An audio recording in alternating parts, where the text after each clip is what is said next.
Assalamualaikum warahmatullahi wabarakatuh.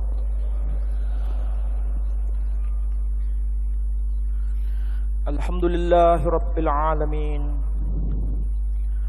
Alhamdulillahilladzi arsala rasulahu bil huda wa dinil haqq liyudhhirahu 'alad dini kullih wa kafaa billahi shahida. Ashhadu an la ilaha illallah wahdahu la syarika lah wa ashhadu anna Muhammadan abduhu wa rasuluh la nabiyya ba'dah. Allahumma salli wa sallim wa barik ala habibina wa nabiyyina Muhammad wa ala alihi wa ashabihi wa sallama tasliman katsira. Qala Allah tabaraka wa ta'ala fil Qur'anil aziz. A'udzu billahi minasy syaithanir rajim. Bismillahirrahmanirrahim. Inna awwala baitin wudi'a lin-nasi lalladzi bi Bakkata mubarakan wa hudan lil-'alamin. Al-ayah. Shadaqallahul 'azim. Saudara-saudara sekalian, marilah kita pada petang ini memanjatkan puja dan puji syukur kita kehadirat Allah Subhanahu wa ta'ala. Allah Tabaraka wa ta'ala telah menganugerahkan kesehatan atas kehidupan kita. Mudah-mudahan kita menjadi hamba yang semakin bersyukur, insya Allah. Saudara-saudara sekalian, tema yang akan kita bahas pada petang ini berkaitan dengan sumur Zam-Zam, sebagaimana dokumen yang kita akan bedah bukan hanya dalam Quran, tetapi juga pada kitab-kitab sebelum Quran. Tentu saja ini tidak banyak dipahami, tetapi saya mencoba untuk menyederhanakan penjelasan supaya kita bisa paham maksud dari tema yang akan kita bahas. Saudara-saudara, tadi dalam pengantar tausiah saya mengutip dari surah Ali Imran, surah urutan yang ketiga. Pada ayat yang ke-96, Allah Subhanahu wa ta'ala mengawali firman-Nya dengan ungkapan sumpah, menunjukkan betapa penting informasi yang Allah ingin sampaikan kepada kita. Bukan hanya informasi kepada mereka yang mau beriman, tetapi sekaligus merujuk kepada siapapun yang mengaku dirinya sebagai manusia. Allah mengawali informasi itu dengan penyebutan inna. Berarti ini merupakan kalimat yang sangat serius yang Allah ingin nyatakan. Dan siapapun manusia mendengar ungkapan ini akan terbelah menjadi dua kelompok. Ada yang percaya dan ada yang tidak percaya. Tetapi dengan sumpah seperti ini, Allah menjamin bahwa semua bukti itu akan ada di depan mata kita. Masalahnya, manusia mau percaya atau tidak dengan dokumen-dokumen itu sebagai bukti. Itulah manusia. Saudara-saudara, ketika Allah berkata, inna, sesungguhnya, awwala baiti wudi'a lin-nasi lalladzi bi Bakkah. Sesungguhnya yang pertama-tama yang ditegakkan di muka bumi ini, yang didirikan oleh manusia itu adalah rumah yang ada di Bakkah. Jadi bangunan suci yang pertama kali ditegakkan di muka bumi ini oleh manusia, itu tempatnya, lokasinya ada di Bakkah. Tempat ini penuh berkah, mubarakah, wa hudal lil alamin, dan sebagai petunjuk bagi manusia seluruhnya. Saudara-saudara, ketika Allah memberikan informasi melalui Al-Quran ini secara tegas bahwa ini berkaitan bukan rumah sembarangan, tapi ini adalah rumah istimewa yang disandarkan kepada Allah sendiri. Bait, al-bait, di dalam Quran ada ungkapan bait, kadang juga al-bait, itu mengacu kepada Allah Subhanahu wa ta'ala, pemilikannya mengacu kepada Allah. Dan lokasinya secara tegas di situ disebutkan Bakkah. Tentu saja ini harus dipahami dari kaidah kebahasaan. Bakkah itu bukan sekedar nama tanpa makna. Seringkali saya berkata kepada siapapun bahwa di dalam Al-Quran nama seseorang, nama malaikat, nama tempat itu ada asal-usul, ada latar yang menyebabkan sesuatu itu memiliki nama. Misalnya kenapa namanya itu diberi nama Ismail. Makna dari nama Ismail adalah Sma', dia telah mendengar, Il artinya Tuhan, artinya Allah, dia telah mendengar. Dia Allah telah mendengar apa? Mendengar jawaban doa yang dipanjatkan oleh Ibrahim selama puluhan tahun dan kemudian itu dikabulkan. Sebagai ungkapan syukur itu, maka disematkan nama Ismail. Begitu juga ketika anaknya diberi nama Ishak. Karena istri Ibrahim yang bernama Sarah, dia sangat ragu, manusiawi ragu itu. Bagaimana mungkin seseorang perempuan, apalagi sangat tua, menopause, dan kasat mata manusia memahami manusia perempuan ini tidak mungkin punya keturunan. Tetapi ekspresinya dia menertawakan dirinya sendiri. Karena menertawakan dirinya sendiri, anak itu nanti diberi nama Ishak. Apa makna dari Ishak? Artinya dia yang tertawa. Jadi nama dia yang tertawa itu mengacu kepada latar kenapa sampai anak itu diberi nama Ishak. Nama malaikat juga begitu. Nah, dalam konteks ini nama tempat, lokasi yang disebut Bakkah. Kenapa diberi nama Bakkah? Karena diambil dari peristiwa yang terjadi. Ada tangisan di situ. Tangisan siapa? Tangisan Hajar dan tangisan Ismail. Dari konteks itu maka muncul kata Bakkah, diambil dari kata baka yabki, artinya menangis. Dari situ kita bisa paham bahwa nama lokasi itu ada ceritanya, ada latarnya yang menyebabkan lokasi itu memiliki nama Bakkah. Dari kata Bakkah kemudian muncul nama Makkah. Dan uniknya di dalam Al-Quran, ketika menyasar pada satu lokasi memiliki dua nama. Satu disebut Bakkah, dua disebut Makkah. Lokasi istimewa yang lain, tempat hijrahnya Nabi Muhammad SAW juga memiliki dua nama, dan itu termaktub di dalam Quran. Pertama nama Yathrib, yang kedua nama Al-Madinah. Dan manusia yang terkait dengan dua lokasi istimewa itu, baik Makkah maupun Madinah, juga memiliki dua nama tercantum di dalam Quran. Yang pertama nama Muhammad, yang kedua nama Ahmad. Saya tidak tahu apakah ini kebetulan. Nama manusia agung itu disebutkan dalam Quran dua versi, Ahmad dan Muhammad. Tempat kelahirannya disebutkan dua versi, Bakkah dan Makkah. Tempat hijrahnya disebutkan dua versi, Yathrib dan Madinah. Saya tidak tahu jawabannya, tapi inilah rahasia ilahi. Kenapa begitu konsisten ketika bicara mengenai sesuatu pesan. Nah, kalau bicara mengenai Quran, apalagi bicara mengenai lokasi yang disebut Bakkah, tentu saja ada sesuatu di lokasi tersebut yang amat istimewa. Apa itu? Tercantum di dalam surah Al-Baqarah.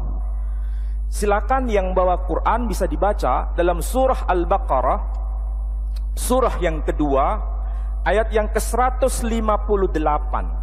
Di situ ada potongan ayat, frase yang amat penting di situ.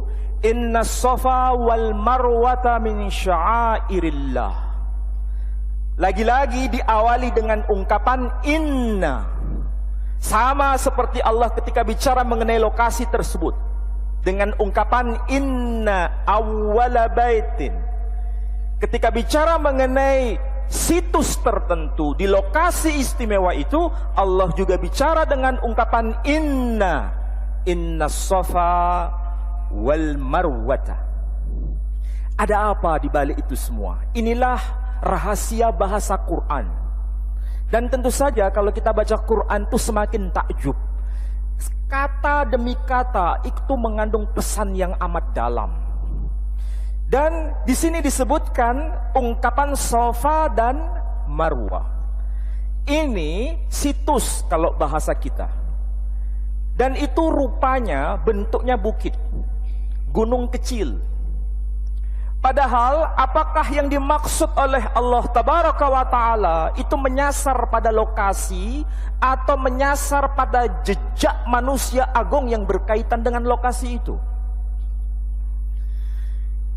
Di dalam Al-Quran juga disebutkan berkaitan dengan napak tilasnya Ibrahim, berkaitan dengan makom Ibrahim. Makom itu kenapa begitu istimewa? Dan kalau kita yang haji maupun umrah, pasti dan pasti sholat di belakang makom Ibrahim. Kenapa begitu istimewa tempat itu? Karena terkait dengan jiwa Ibrahim yang selalu nyambung dengan Allah Tabaraka wa Ta'ala, sehingga tempat itu diistimewakan oleh Allah Subhanahu wa Ta'ala. Begitu juga ketika Safa dan Marwah diabadikan dalam Quran, karena ingin mengenang manusia perempuan yang terkait dengan lokasi istimewa itu. Siapakah dia? Sayyidah Hajar alaihassalam. Apakah ini ada hanya di dalam Quran? Apakah peristiwa ini diabadikan hanya ada di dalam Quran dan hadis? Tidak. Itulah sebabnya saya bawakan dokumen. Ini dokumennya. Lagi-lagi dokumen itu penting karena Allah tidak mau menghilangkan barang bukti. Kalau seandainya barang bukti itu hilang, kira-kira bisa atau tidak? Barang bukti itu hilang, dihilangkan oleh seseorang atau oleh komunitas tertentu, bisa atau tidak? Bisa. Siapa yang tidak bisa menghilangkan barang bukti? Bisa. Apalagi kalau barang bukti itu lama, sangat mudah untuk bisa dihilangkan. Tetapi kenapa barang bukti yang terkait dengan kajian kita hari ini, sampai hari ini barang bukti itu tetap ada dan terbaca? Masalah mereka beriman atau tidak itu urusan kedua. Tapi masalahnya barang bukti itu bisa terbaca oleh siapapun. Apakah dia beriman ataukah tidak? Apakah dia muslim atau non muslim? Apakah dia beragama ataukah tidak? Barang bukti itu tetap ada. Saya belum bicara mengenai sesuatu yang terkait dengan Safa dan Marwah. Saya baru bicara mengenai lokasi yang disebut Bakkah. Kalau dalam Quran, ayat yang tadi saya baca dari surah Ali Imran, ayatnya 59, di sini juga disebutkan. Ini bukan kitab ulama-ulama kita. Ini kitab agama Yahudi yang sampai sekarang masih dipahami oleh mereka dan itu diakui iya benar. Tapi begini, apa yang tercatat di sini hanya merupakan peristiwa sejarah, tidak terkait dengan iman syariat mereka. Mereka mengakui itu. Sekali lagi, apa yang tertulis di sini itu peristiwa historis, lokasinya benar, tempatnya benar, namanya benar. Tetapi itu bukan bagian dari syariat Yahudi. Hal ini mirip seperti kita. kita memahami berkaitan dengan Al-Aqsa itu tidak ada hubungan dengan syariat kita sekarang, karena lokasi kiblah kita adalah di Makkah Al-Mukarramah. Kalau Al-Aqsa itu sesuatu yang sudah dinasah, dihapus. Tetapi itu bagian dari peristiwa sejarah, tapi bukan bagian dari syariat Islam. Nah, dalam konteks ini saya ingin bicara. Apa yang tertulis di sini, tertulis apa adanya. Berkaitan dengan apa? Lokasi yang dalam Quran disebut Bakkah, nama lainnya adalah Makkah. Di sini termaktub dalam At-Taurah, At-Tafsir Al-Asli min Ma'ali Al-Hacham Sa'adiyah Gaon bin Yusuf Al-Fayyumi. Ini adalah rabi besar. Kalau rabi itu ulama, bukan rabi menikah itu ya. Rabi itu ulama besar. Makanya disebut gaon. Istilah gaon itu mungkin sama dengan, mirip dengan istilah kita tradisi Islam itu Hujjatul Islam, sama dengan itu. Jadi tidak sembarangan seorang rabi punya gelar belakangnya itu gaon.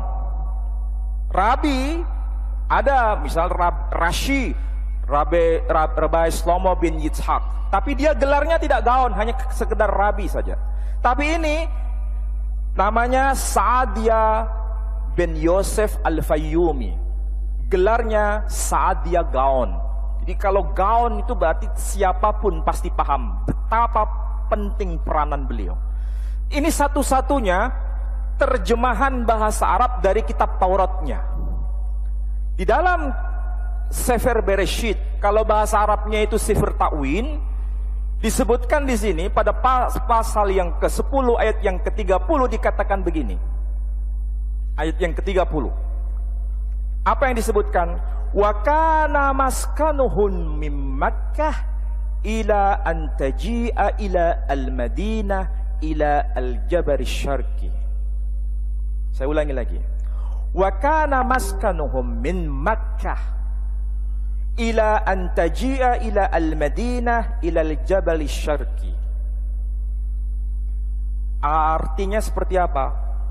Dan mereka itu tinggal dari Mekah menuju wilayah Madinah hingga ke wilayah pegunungan timur. Haula Banu Shem, itulah mereka keturunan Sem. Siapakah Shem? Sem itu keturunan dari Nuh. Jadi anak keturunan Sem itu tinggal di wilayah yang disebut di sini dengan nama Makkah, kemudian Madinah, sampai Jabal Syarqi, sampai ke wilayah pegunungan timur. Siapa yang berkata begini? Bukan tafsir ulama kita, tetapi yang berkata begini adalah Rabbi Sa'adiyah Gaon. Ini kitabnya orang Yahudi sendiri. Mau percaya atau tidak? Sampean kalau tidak percaya, ya tidak percaya Quran.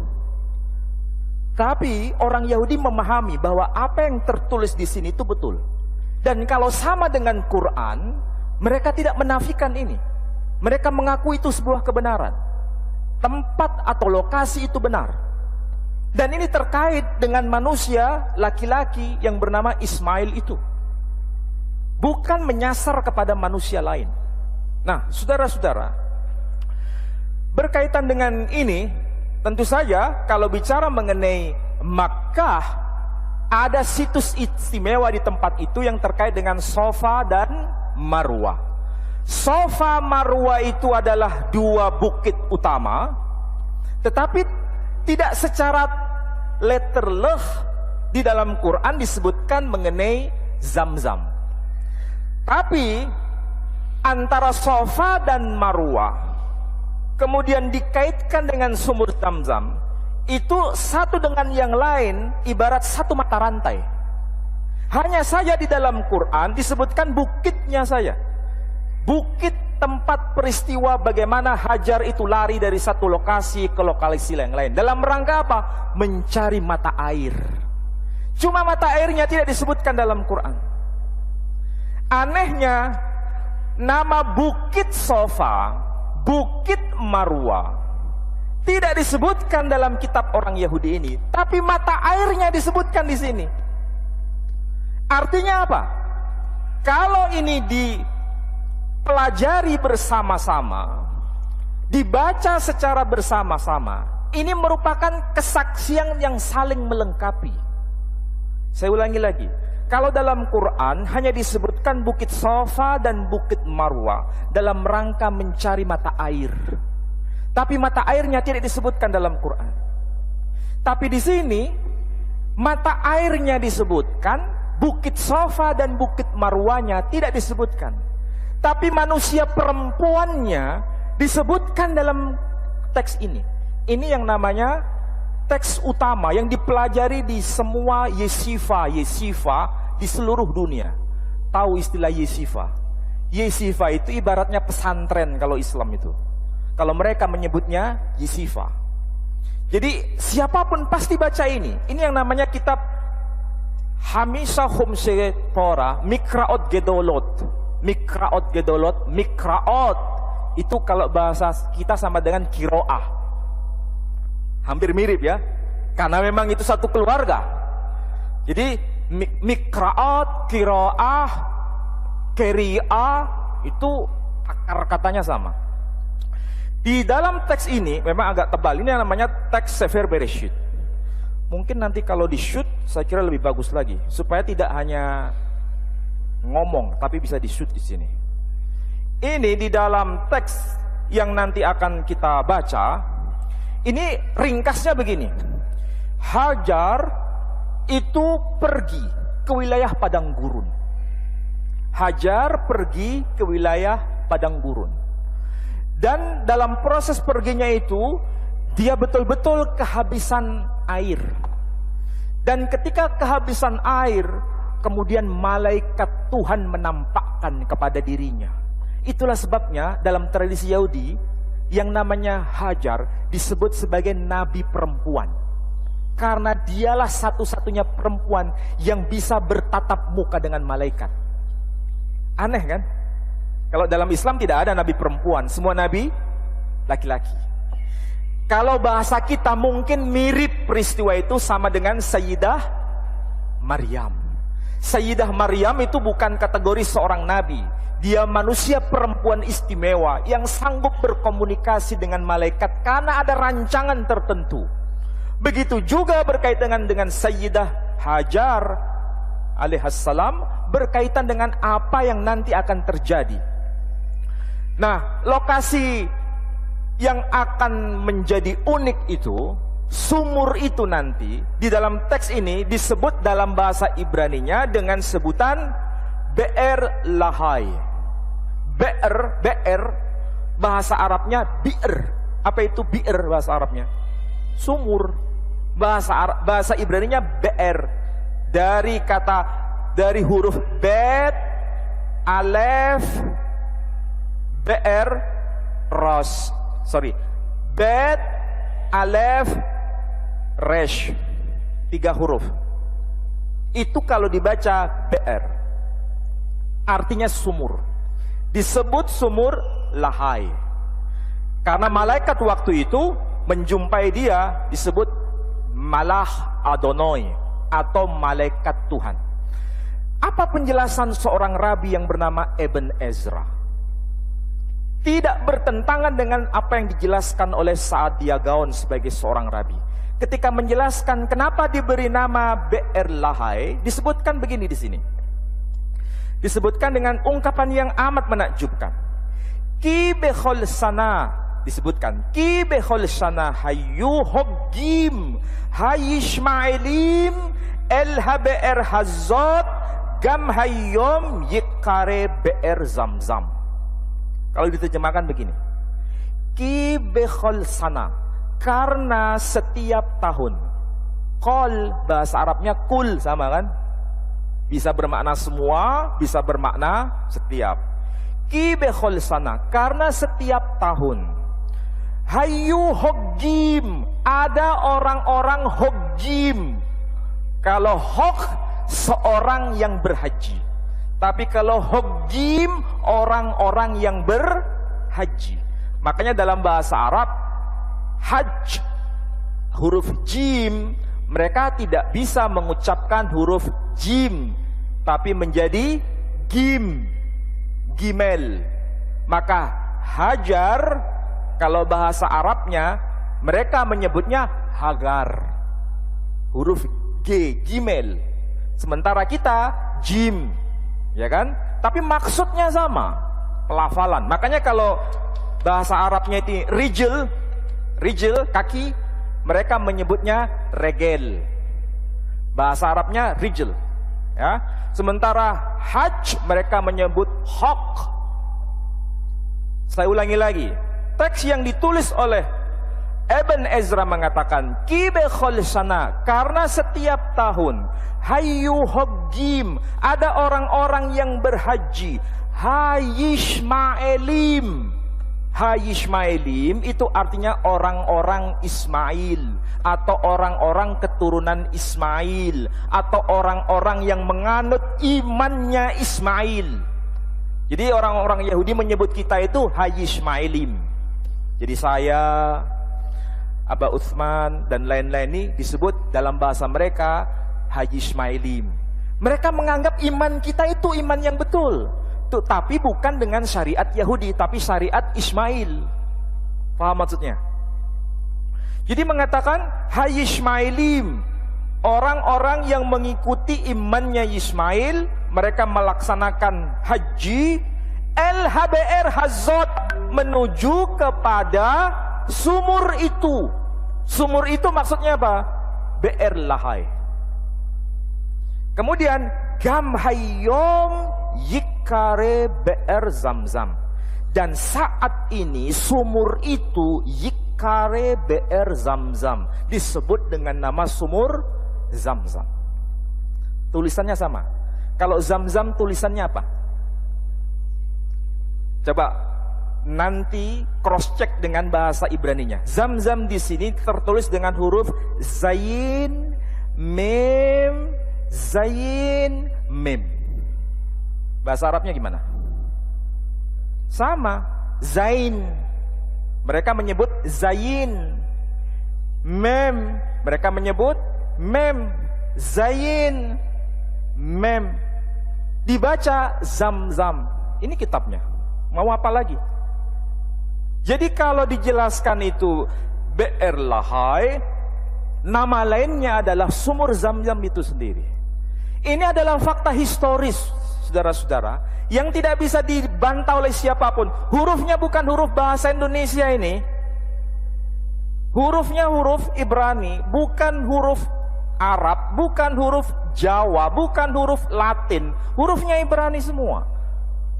Dan ini dipakai di semua komunitas Yahudi, dan nama penerbitnya ada. Nama penerbitnya di Yerusalem. Tahu Yerusalem itu di mana? Dekat Diwo sini? Bukan, di sono, di Palestina sana. Artinya apa? Ini dokumen valid, siapapun tidak bisa menolaknya. Tapi ini bagian dari historis menurut mereka. Tidak ada kaitan dengan iman Yahudi, tapi imannya kaum Ismail. Mereka menyebut kita Yismailim. Dan anehnya ketika bicara mengenai Zamzam, itu dihubungkan dengan ungkapan Hoggim. Apa itu Hoggim? Orang-orang yang berhaji. Dan dihubungkan juga dengan Hayishmailim. Apa itu Hayishmailim? Orang-orang keturunan Ismail. Sedangkan Ismail itu siapa? Anaknya Hajar.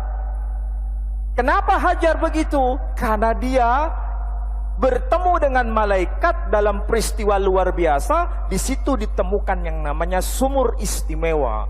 Sumur istimewa itu dalam bahasa Ibrani disebut dengan ungkapan BR Lahai, sumur hidup. Kenapa? Karena seharusnya dia itu mati karena tidak ada air, tapi Allah memberikan kehidupan. Inilah akhlak ilahiyah. Jadi yang seharusnya tidak ada harapan, Allah kemudian memberikan harapan. Ini luar biasa saudara-saudara. Apa yang termaktub dalam Quran, apa yang termaktub dalam kitab-kitab sebelumnya, ini mengkonfirmasi kebenaran Quran. Jadi kalau Allah menggunakan ungkapan inna, berarti Allah Subhanahu wa taala bukan berkata biasa di situ, tapi ungkapan yang menunjukkan silakan kamu buktikan kalau kamu tidak percaya. Karena Allah sudah menggunakan ungkapan inna, berarti itu ada konsekuensi. Apa itu konsekuensi? Kalau kita bisa membuktikan tidak benar, berarti dia keliru. Tapi kalau kita bisa membuktikan bahwa itu benar, berarti tidak ada kata lain kecuali kita beriman sami'na wa ata'na. Jadi ketika Allah bicara itu diawali dengan kalimat apa? Itu menjadi renungan bagi kita semua. Makanya heran ketika kita bicara mengenai Quran, tempat istimewa, situs istimewa, keduanya dibarengi dengan ungkapan inna. Maka penting juga bagi saudara-saudara untuk memahami lebih lanjut. Nah, sekarang ini kita tahu ya, zaman semakin mendekati zaman akhir. Dokumen seperti ini bagaimana mungkin sampai sekarang masih tetap ada? Artinya dokumen ini sebagai barang bukti tidak bisa dibuang dari kitab mereka. Tetap mereka pertahankan. Kalau seandainya bisa dibuang, bisa saja. Ini mirip-mirip seperti ketika Allah bicara dalam Quran, Inna nahnu nazzalna dzikra wa inna lahu lahafidun. Ada enggak kira-kira orang yang mau memanipulasi Quran? Ada enggak? Mau mengganti-ganti Quran? Ada enggak? Ada. Tetapi Allah menjaganya. Allah bersumpah, Inna nahnu nazzalna dzikra wa inna lahu lahafidun. Artinya betul-betul Allah menjaga itu. Sebagaimana Allah menjaga Quran, Allah juga menjaga situs itu jangan sampai hilang dokumennya. Dan ini tidak ada campur tangan manusia. Allah sendiri yang menjaganya dengan caranya sendiri. Sehingga bisa kita menemukan data ini. Padahal ini bukan hanya terbitan baru, ini terbitan lama ada, terbitan baru ada. Semuanya ada di sini. Nanti saya mohon ini bisa di-shoot ya, teksnya di sini. Nah, kemudian saya informasikan bahwa akhir-akhir ini komunitas mereka yang dari kalangan Bani Israel sekarang dengan data seperti ini, jangan salah, sekarang mulai banyak yang mereka beriman kepada Rasul Muhammad SAW. Dan itulah sebabnya ada yang namanya terjemahan Quran dalam bahasa mereka yang menerbitkan Saudi Arabia. Artinya apa? Quran bukan hanya untuk bangsa tertentu, tetapi untuk semua umat, termasuk untuk mereka. Masalah mereka beriman atau tidak beriman itu pilihan. Sekarang kan juga jangan digeneralisasi. Bangsa Arab apakah semua Muslim di Timur Tengah? Enggak, ada yang Nasrani. Makanya mereka di Mesir mereka menyebut Masihiyin, orang-orang Masihi. Kalau di sini disebutnya Kristen.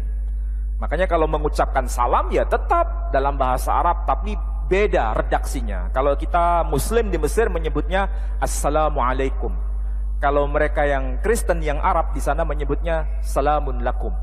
Nah, Salamun lakum itu ini bukan Muslim. Tapi kalau yang Muslim Assalamualaikum. Nulisnya tetap Arab, tapi ekspresi bahasanya berbeda. Kalau kita mengucapkan syukur kepada Allah yang diungkapkan sesuai dengan Quran, Alhamdulillah. Yang Nasrani di Mesir ataupun di Syria tidak mengucapkan dengan sebutan Alhamdulillah, tapi mereka mengucapkan dengan sebutan Naskur li Rabbina, syukur kepada Tuhan kita. Nah, beda bahasanya, tapi tulisan tetap Arab. Artinya apa? Di Arab sana bukan hanya Muslim, tapi ada juga yang non-Muslim. Di Israel juga ada yang mereka itu Bani Israel, ada yang Muslim, ada yang tetap agama Yahudi. Ini sama seperti kita di Jawa. Ada yang Muslim, ada yang Nasrani, bahkan ada yang Kejawen. Tahu Kejawen? Nah, jadi ini sudah melintas batas etnik, melintas batas bangsa. Dengan cara demikian kita memahami bahwa Quran, Islam dihadiahkan untuk semua umat. Wa ma arsalnaka illa rahmatan lil alamin. Saudara-saudara, kita sudah belajar bagaimana Allah tetap menjaga barang bukti itu. Allah subhanahu wa ta'ala tetap menjaga barang bukti tersebut tidak hilang. Dan kita bisa membacanya tadi dan sekaligus merenungkan kenapa bukti itu tidak hilang. Tentu saja di sini ada hikmah. Dan ketika Allah mengabadikan sebuah peristiwa terkait dengan objek tertentu, apakah itu berkaitan dengan bukit, baik itu Safa maupun Marwah, ataupun berkaitan dengan lokasi tempat yang disebut Makkah, itu sebetulnya hanya merupakan simbol, hanya merupakan benda. Tapi yang paling penting adalah siapa yang telah meletakkan jejak di situ. Figur tertentu itu yang harus menjadi teladan dalam kehidupan kita. Kalau Safa Marwah terkait dengan manusia perempuan, hati-hati. Ketika Allah mengabadikan itu, berarti ada pesan rahasia untuk kita. Manusia perempuan tidak dianggap remeh di hadapan Allah. Manusia perempuan, khususnya bicara mengenai Hajar, itu bukan sekedar bicara lokasi, tempat atau situsnya, tapi sosok manusianya itu yang harus menjadi pelajaran. Penghargaan Allah terhadap manusia perempuan betul-betul abadi dalam Quran. Maka sebagai seorang laki-laki seharusnya paham dan betul-betul tahu posisi manusia perempuan. Sebagaimana manusia perempuan harus paham betapa juga Allah mengabadikan jejak napak tilas dari Ibrahim, makanya disebut Maqam Ibrahim. Di situ disebutkan maqam, artinya manusia laki-laki di hadapan Allah juga berharga. Berarti nasihat bagi seorang perempuan, hargailah seorang laki-laki. Jadi ini adalah bentuk keseimbangan. Bagaimana Allah bicara mengenai dua figur, yakni Ibrahim dan Hajar pada posisi yang sama. Dan ini sama-sama berkaitan dengan ibadah ritual yang kita laksanakan setiap tahun. Dan ini sebetulnya masih menyisakan satu manusia istimewa lagi, yakni sang putra yang bernama Ismail. Dan itu terkait dengan ibadah ritual setiap tahun. Makanya jangan sampai kita ketika kita menyembelih hewan kurban hanya sekedar ritual. Tapi ingatlah bahwa ini bicara mengenai manusia laki-laki yang bernama Ismail, dan dia mendapatkan hak istimewa atas peristiwa yang terjadi pada masa itu. Dan kita bisa mengingat kembali supaya kita bisa memfotokopi. Jadilah kita manusia laki-laki seperti Ibrahim. Jadilah kita manusia perempuan seperti Hajar. Jadilah kita anak-anak yang seperti Ismail. Itu pesan abadinya dalam Quran. Jadi bukan sekedar pokoknya ritual selesai, bukan. Tapi ada pesan yang istimewa di balik itu semua. Kalau kita pahami sampai detail itu, mudah-mudahan kita mengambil hikmah yang amat berharga atas informasi pewahyuan Quran itu sendiri. Baik, di sini ada yang mau ditanyakan? Saya terlalu cepat untuk menjelaskan? Enggak ya? Oke. Yang mana dulu tadi yang tanya?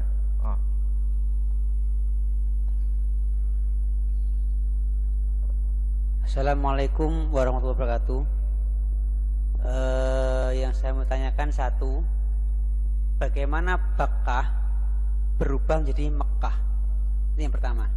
Yang kedua, dalam periode mulai dari Ismail kecil sampai ke Nabi Muhammad sekarang, itu yang saya tahu sumur Zam-Zam pernah hilang dan digali kembali oleh Abdul Muthalib, kakek Nabi.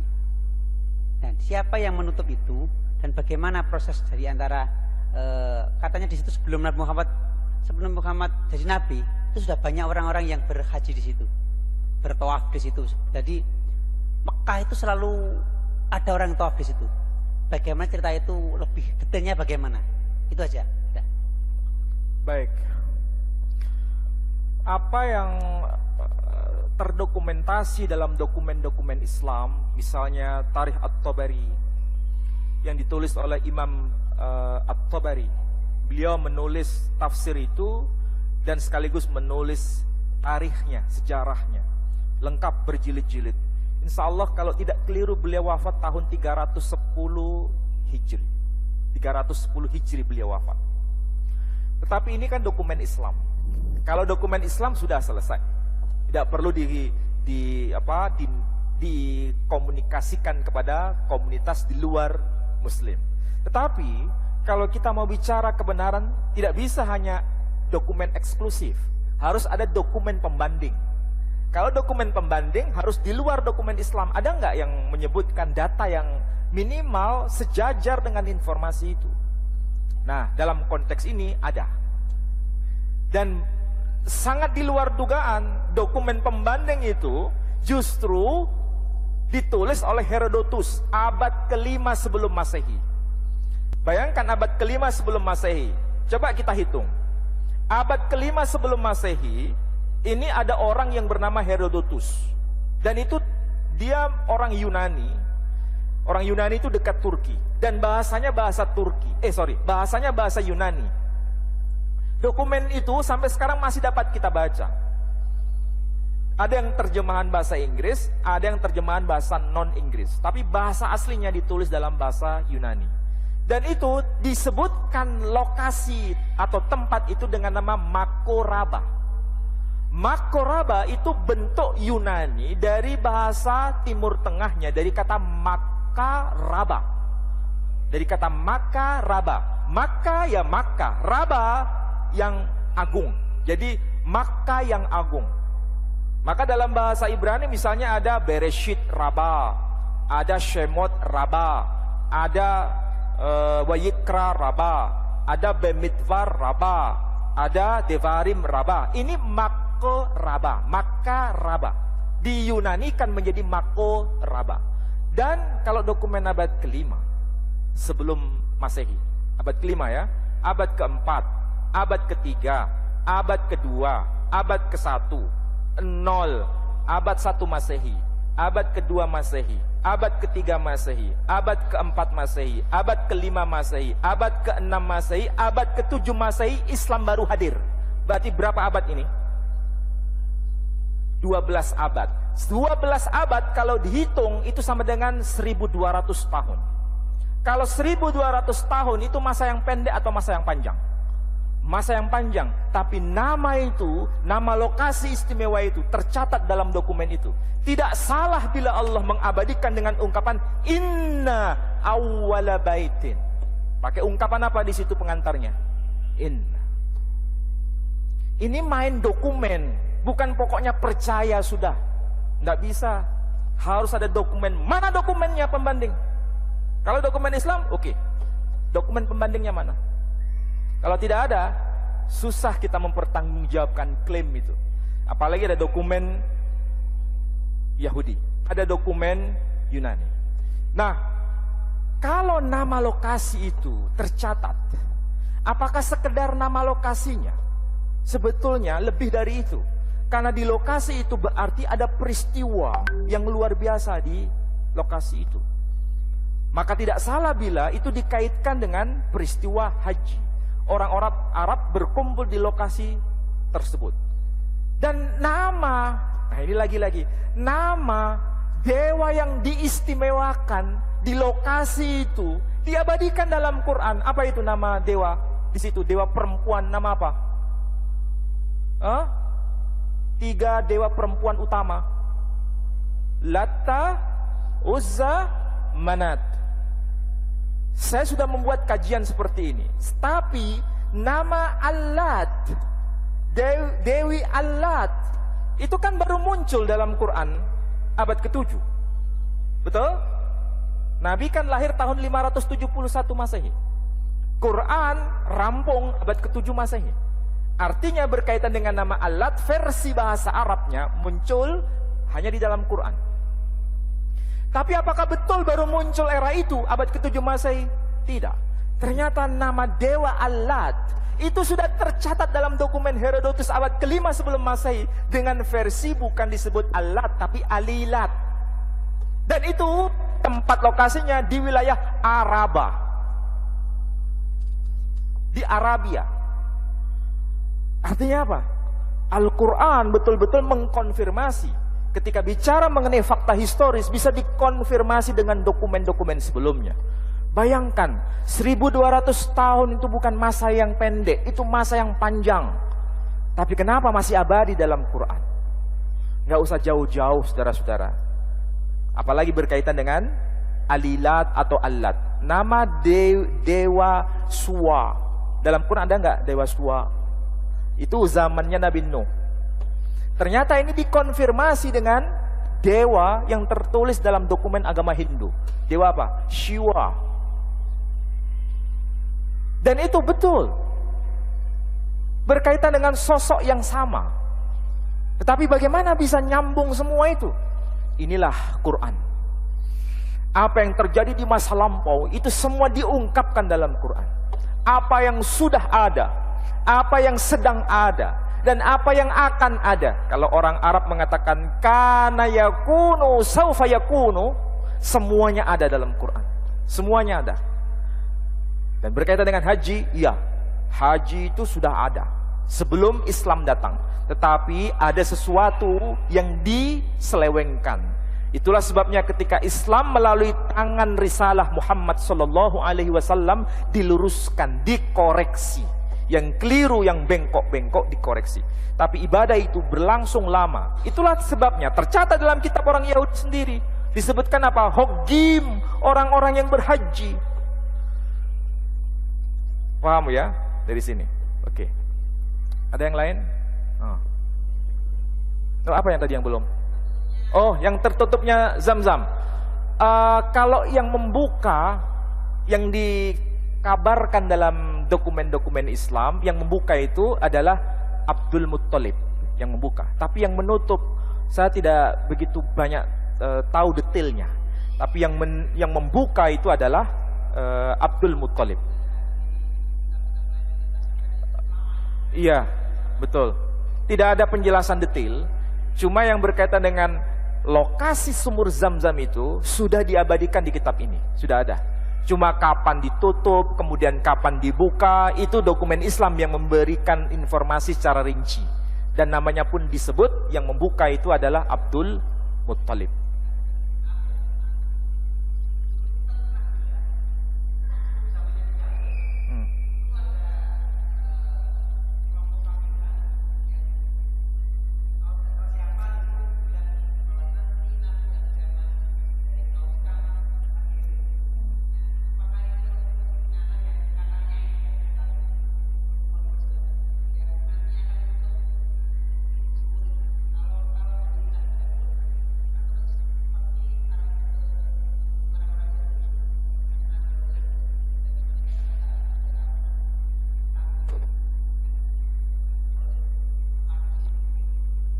Kalau di dalam kitab Mizmor, dalam kitab Zabur, itu memang ada informasi. Yang namanya Mazmur atau Zabur, itu adalah kitab dari Nabi Daud. Makanya disebut Mizmor le David, artinya Mazmurnya Nabi Daud. Itu nama lokasi yang istimewa, yang disebut kata Bakka, disebutkan dalam kitab Mazmur. Ada, disebutkan. Cuma tidak dijelaskan secara rinci. Artinya Daud itu membuat semacam kalau bahasa orang kampus itu puisi naik haji, nasidul hajj. Jadi nyanyian naik haji, ya. Dan itu terkait dengan siapa? Daud atau David. Di situ disebutkan nama Bakka, disebutkan Wadi Bakka. Dan Quran ketika bicara Bakka, itu wadi atau bukan? Tahu artinya wadi? Lembah. Cuma masalahnya, ini berkaitan dengan penafsiran. Kalau penafsiran kaum Kristiani, saudara kita, Wadi Bakka itu lokasinya menurut mereka, itu di Lebanon. Tapi kalau dalam versi Torah, itu bisa juga di tempat lain. Tapi masalahnya, mereka tidak bisa menolak, itu juga terkait dengan lokasi di Wadi Bakka di Saudi Arabia. Bukan hanya bicara soal yang ada di Lebanon. Meskipun nama bisa mirip, tetapi di situ kan pasti ada latar. Kenapa disebut Bakka? Nah, kalau dikaitkan dengan Lebanon, apa dasarnya? dasar yang menjadi latar peristiwa kenapa nama itu disebut Baka di Lebanon. Kalau Baka di Mekah dasarnya jelas, karena berkaitan dengan sosok manusia perempuan yang bernama Hajar dan berkaitan dengan manusia laki-laki yang bernama Ismail. Jelas. Kalau di Lebanon tidak bisa dinalar apa yang menjadi latar nama itu muncul sehingga diberi nama Baka di Lebanon. Apa dasarnya? Nggak ada penjelasan. Padahal segala sesuatu, nama orang, nama malaikat ataupun nama lokasi itu ada dasarnya. Ya. Hanya itu yang bisa saya jelaskan. Oke? Ya, apa tadi yang belum ditanyakan? Assalamualaikum warahmatullahi wabarakatuh. Waalaikumsalam. Terima kasih Pak Ustadz waktunya. Singkat saja. Yang pertama saya ingin menanyakan tadi jejak Islam juga masalah yam-yam. Ada pendapat yang ini valid atau tidak ini Pak Ustadz, bahwa sumur yam-yam itu kenapa airnya diambil sekian juta orang pada musim haji atau umroh tidak habis. Ada yang berpendapat kamu tidak usah heran karena itu sumur itu tembus dengan laut, diambil pun berapa tidak akan habis. Apakah ini suatu pendapat yang bisa katakan pengkaburan kebesaran Allah? Itu yang pertama. Yang kedua, tadi makam Ibrahim, kita kalau datang ke sana biasanya berdoa, sholat di situ. Apakah Nabi Ibrahim dulu juga melaksanakan kegiatan di situ? Apa bentuknya? Oh, ya. Terima kasih. Wassalamualaikum warahmatullahi wabarakatuh. Waalaikumsalam warahmatullahi wabarakatuh. Ini saya jawab singkat padat. Saya jawab melalui pertanyaan yang kedua dulu. Kalau berkaitan dengan pertanyaan yang kedua, yakni mengenai apa itu sumur Zam-Zam. Nah, saudara pernah dengar ya yang baru saja terjadi, orang yang murtad dan itu viral. Namanya Ali Makhrus. Pernah tahu? Oh, enggak tahu. Viral itu. Jadi itu masuk Islam, murtad, kemudian masuk Kristen lagi, masuk Islam lagi, kemudian murtad lagi. Terakhir dia murtad menjadi seorang Nasrani, dan dia meninggal di Denpasar, dan matinya, naudzubillah, matinya su'ul khotimah. Betul-betul ekspresinya itu terekam. Saudara lihat sendiri, saya nggak perlu bicara. Ada kok, klik aja Makhrus Ali, Ali Makhrus atau Makhrus Ali. Dia pernah bersaksi. Tahu bersaksi? Bersaksi itu ya bicara di depan jemaat, bukan jamaah Muslim, tapi jamaah Kristiani, mengatakan bahwa sumur Zam-Zam itu adalah sumur yang berasal bukan dari mukjizat, tapi itu adalah PDAM-nya Saudi Arabia. Orang Islam banyak dibohongi, katanya begitu. Ini kan keterlaluan. Kalau tidak percaya, nggak usah membuat fitnahan seperti itu. Dan itu fakta real, Anda bisa lihat sendiri di YouTube-nya. Pernah kan? Pernah mendengar itu kan? Sumur PDAM yang ada di Saudi Arabia. Jadi itu bukan sumur mukjizat, itu sumurnya PDAM. Orang Islam banyak dibohongi. Ini kan merusak tatanan harmonis antar agama. Dengan cara kesaksian seperti itu, bukan membuat semakin ada perdamaian antar agama, tapi membuat apa? Gesekan. Dan itu sangat tidak ilmiah sebetulnya. Sangat tidak ilmiah. Kalau mau bicara ilmiah, ya seperti yang saya sajikan tadi itu. Dokumen Yahudi seperti apa, dokumen Islam seperti apa. Sudah, selesai. Tidak ada perlu ada fitnahan-fitnahan seperti itu. Kemudian, dalam soal ada informasi itu adalah karena dekat laut. Semua sumur di sini kan juga dekat laut. Kita kan negara kepulauan, dekat laut juga. Tapi kan ada juga yang habis. Tapi kalau sumur Zam-Zam, sampai sekarang habis enggak? Faktanya tidak pernah habis. Sampai hari ini pun tidak pernah habis. Dan anehnya, kalau dilihat dari persenyawaan air, itu betul-betul tidak sama dengan yang di mana-mana tempat. Tidak sama. Dan itu yang menguji bukan orang muslim, yang menguji itu non muslim. Kualitas senyawa airnya itu aneh, tidak dimiliki oleh yang lain. Padahal ada penelitian, ini orang-orang Jepang juga, tapi hanya sekedar air, bukan air Zam-Zam. Air itu kalau kita bicara kata-kata kotor di air, itu molekulnya akan tidak teratur. Tapi kalau kita bicara kalimat-kalimat indah di permukaan air, maka air itu akan membuat persenyawaannya itu sangat teratur. Itu air, bicara air secara umum, apalagi air Zam-Zam. Dan itu dibuktikan para ahli. Jadi ini adalah fakta-fakta ilmiah yang harus kita sajikan. Bukan sekedar bicara ini airnya karena dekat laut, ya, tidak seperti itu. Jadi ini memang untuk memanipulasi kebenaran sehingga dia berbuat seperti itu. Mudah-mudahan Allah memaafkan orang itu karena ketidakpahaman. Tapi kalau kita kasih tahu, itu tugas kita untuk menyampaikan itu. Sampaikan kebenaran dengan cara yang lembut. Kalau dia tetap tidak mau, tinggalkan dia. Jangan kita mencaci maki dia, jangan kita mencaci menghina mereka. Kalau dia tidak mau terima atas penjelasan kita, sudah, tinggalkan dia.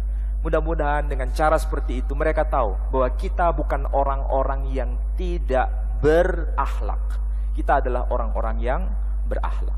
Saya kira demikian, mudah-mudahan memberikan penjelasan. Baik, saya kira demikian apa yang saya sampaikan. Ada mau pertanyaan lagi? Pertanyaan dari perempuan.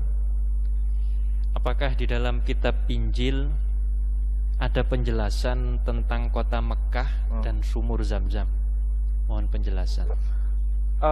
Kalau disebut Injil itu kitabnya orang Nasrani yang merupakan bagian dari Perjanjian Baru. Kalau orang Yahudi itu hanya kitab Perjanjian Lama, ya. Tapi orang Yahudi tidak mau disebut Perjanjian Lama. Mereka menyebutnya Tanah, Torah, Nevi'im, Vechetuvim, dan itu orang Nasrani menyebutnya Perjanjian Lama. Hanya itulah kitab suci orang Yahudi. Sementara orang Nasrani itu menambah yang disebut sebagai kitab Perjanjian Baru. Nah, kitab Perjanjian Baru itu ada Injil yang 4. Ada Injil Matius, Injil Markus, Injil Lukas, Injil Yohanes. Dan ada 12 surat dari Paulus. Mereka menyebut Rasul Paulus. Jadi ada kisah para rasul, ada surat Paulus kepada jemaat di Roma, surat Paulus kepada jemaat di Korintus, surat Paulus kepada jemaat di Efesus, dan seterusnya sampai kepada kitab Wahyu. Nah, itu semua Perjanjian Baru. Nah, kalau tadi pertanyaannya, apakah sumur Zam-Zam dibicarakan dalam kitab Injil? Jawaban saya, tidak ada. Tidak ada informasi itu. Yang ada hanya termaktub dalam Perjanjian Lama.